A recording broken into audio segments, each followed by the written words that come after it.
Oftentimes we hear the term Christian nationalism, and we hear a lot of stuff being said about that in the media and the left and the right. There's a lot of confusion when it comes to this. Right. I don't have a perfect definition of that. So I would like to hear from you when you hear the term Christian nationalism. First of all, would you first identify yourself as a Christian nationalist? Is that the term you at least accept because it's been given to you, or am I thinking about this correctly? Yeah, to be fair, the first thing I'll say is I don't mind the term Christian nationalism, but neither am I married to the term. I'm a firm believer that in the present culture wars, one of the things that is happening is a war for the dictionary, where there's this vicious attempt to redefine what I consider to be good words. And so in my acceptance of the term Christian nationalism, I understand that many people will have varying definitions of what it means or what it refers to. But I am determined to reclaim good words. I like the word Christian. I like words that reference nations and nationhood. And if we're referring to the idea that every aspect of a nation ought to live under the lordship of Jesus Christ in full submission to his word, then yes, in that sense, I'm a Christian nationalist. If there happen to be different variations, as they are, of the definition, I'd have to always begin with asking, hey, what do you mean by that? What do you mean by the word Christian nationalism? But I think it is, regardless, still a helpful term in the present conversation as we assert this idea that Christ really is Lord over all things, that his word is relevant for all things. And so we're seeking to live our lives in joyful and humble obedience to his word in every single aspect of a nation's life. When many people think of nation, I think they tend to exclusively think of the state. But when I think of a nation, I think about literally every aspect of a nation's life. Its economics, sure, its politics, its academics, absolutely everything.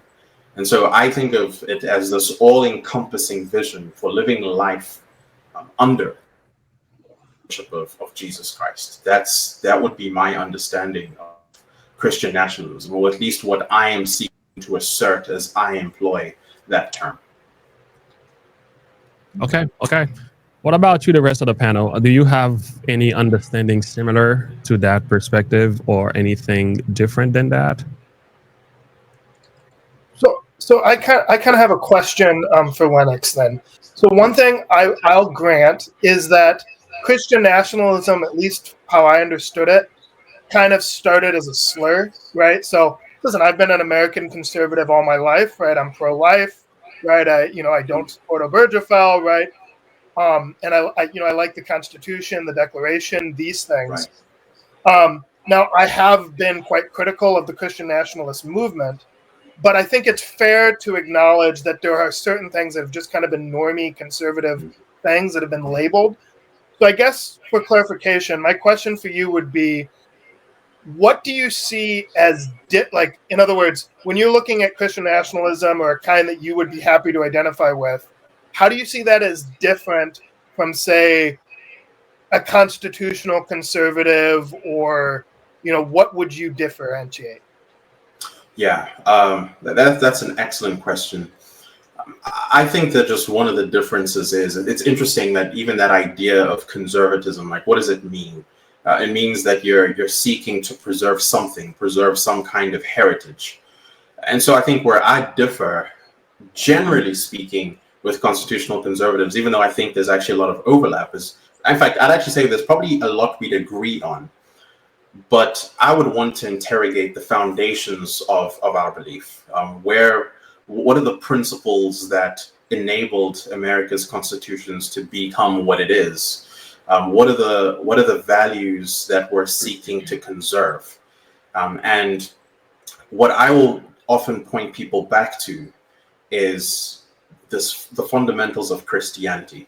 It's Christianity that has the exclusive blueprint when it comes to freedom and prosperity. There is no freedom outside of Christ. There is no freedom outside of Christianity. I firmly believe that.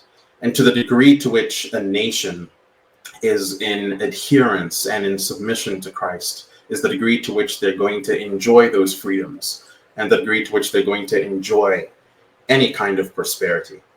And I think America specifically is a country that has enjoyed perhaps greater freedoms than most places in the world. It still stands as a bastion of liberty, so to speak. And I think that's because of these Christian undergirdings that have influenced its constitution and a lot of its culture. I think there's a sense in which it's not necessarily the constitution that makes the culture. I think politics is something that flows downstream from culture, and religion is upstream from culture. So you have religion, and then that produces culture. Culture then produces things like politics. And I think the American experiment was a profound example of how religion does shape a nation's fabric. It shapes its culture, it shapes its polity, it shapes absolutely everything about it. So for a constitutional conservative, if that's what they're referring to, then yes and amen. I would be in agreement with that. But if we're just simply trying to conserve some sentimental time period when things felt cheaper, or things just had this caricature of a better life, then maybe we're not exactly talking about the same substance. But in my understanding of, I guess, what we're calling Christian nationalism here, is this acknowledgement that Christ rules it all, that Christ is the one who determines how politics is supposed to be done. Christ determines the jurisdiction of the state. Christ is the one who determines everything about a nation's life. So sometimes I think my critique of many conservatives, by and large, is that they don't really acknowledge the hand that fed them, the hand that enabled their freedom. And those who do, I think they get it and we're on the same page. But those who don't, I think that they will find themselves on a slippery slope, and all is veering away from the things that truly make a nation or any kind of society flourish. So, yeah. Well, I'd like to say that you said a lot of things that I certainly agree with. You know, we have freedom in our nation because of the freedom in Jesus Christ. I agree with that. Our founders were Protestant Christians who knew the need and necessity of worshiping God and keeping that foremost in their lives. The Pilgrims, the Puritans, and others that came early on. But over time, we have a different nation with a lot of people here that are not interested or concerned about what the Bible says or anything to do with Christian values or concepts.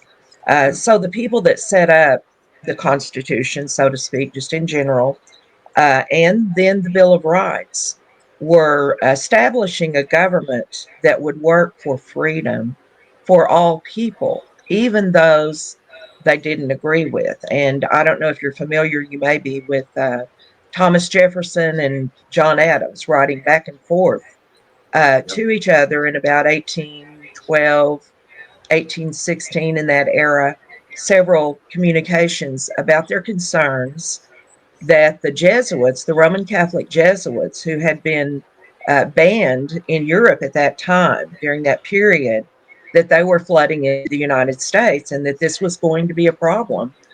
John Adams said he would be surprised. I've got the wording here exactly, but I'll just paraphrase. If they don't destroy the elections in this United States.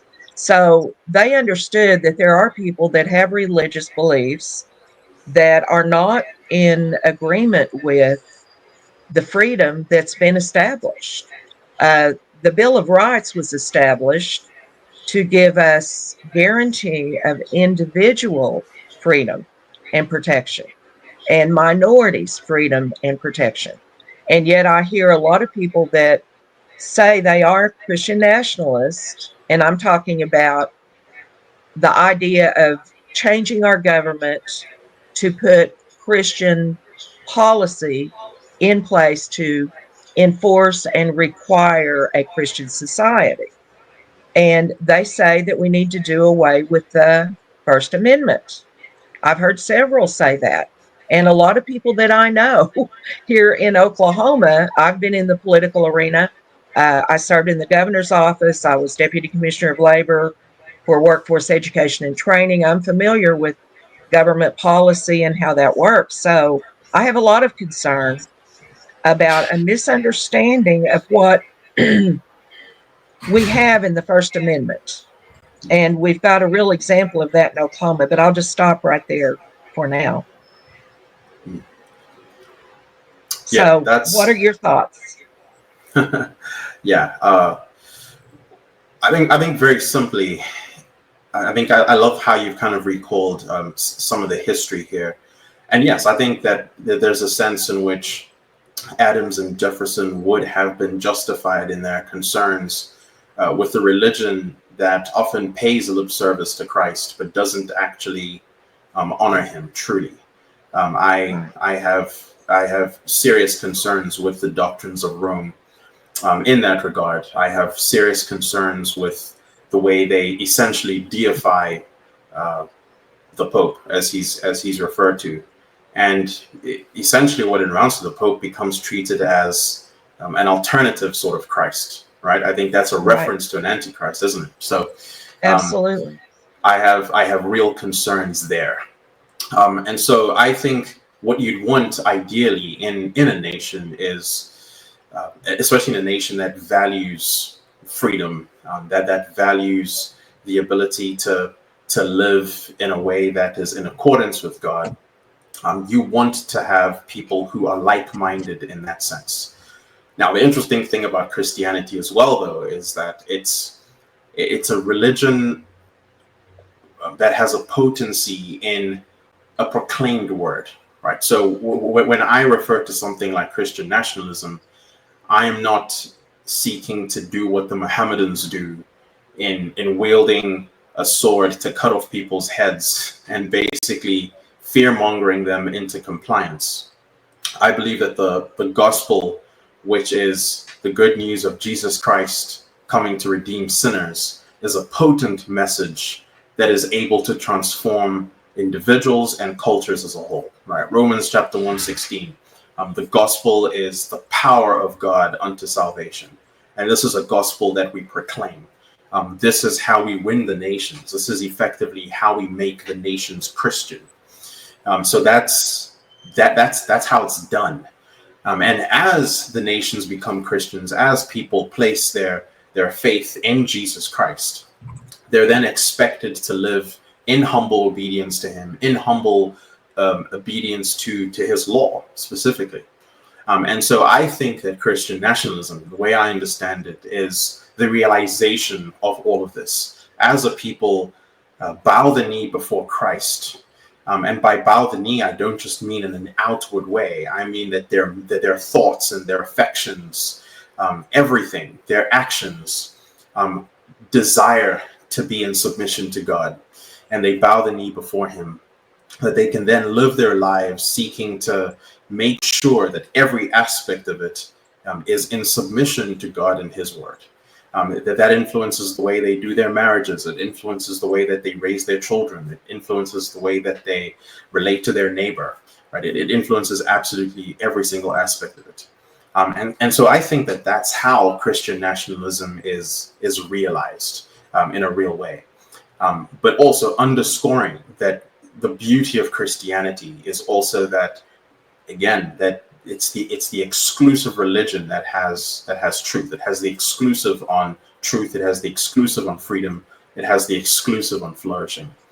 And because we believe that, we want all people to experience this. We want people who are currently Muslims to experience truth, freedom, and flourishing. We want Buddhists to experience truth, freedom, and flourishing. We want Roman Catholics to experience truth, freedom, and flourishing. We want that all. And that's why we proclaim this big message of Jesus Christ, who is God, Jesus Christ, who is King of Kings, Jesus Christ, who sets the captive free. We proclaim his word, we proclaim his gospel, so that people will place their faith and trust in him, and walk in the way that he has called them to walk. I want to say thank you for this answer. I do have a question as far as how far does it go?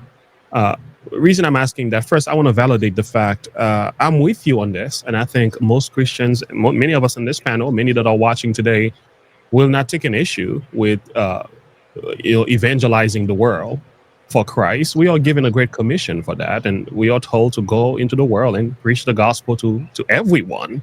And that's an international call, and it's called a great commission for a reason. Right. It's a commandment. We are commanded to do it. It's not an option. And that's the call that all Christian will agree with. And again, in Romans 1:16, the Bible also tells us that Paul says we are not ashamed of the gospel of Christ, for it is the power of God unto salvation to everyone that believes.